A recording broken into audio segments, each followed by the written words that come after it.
The guide for loving yourself through the trauma really gets into how do you begin to understand your circumstances and understand that you are not your trauma. As a survivor of gun violence, to me, I had to understand what does that look like in helping my community. Now, I'm not going to go too deep into social justice, but I do want you to understand how it brought me here today. I want you to realize how depression, anxiety, love, and healing are all bundled up together. I want you to think about, what does love mean to you? What does trauma look like for you from the angle of love and healing?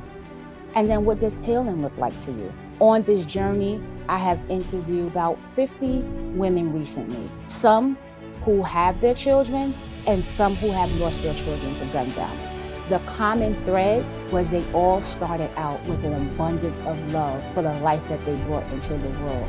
The road took a turn for those who lost their children as opposed to those who still had their children. The mothers who still had their children, they spoke about love in this joyous way, about life continuing to go on and giving. The mothers who have lost their children spoke from a place of defeat.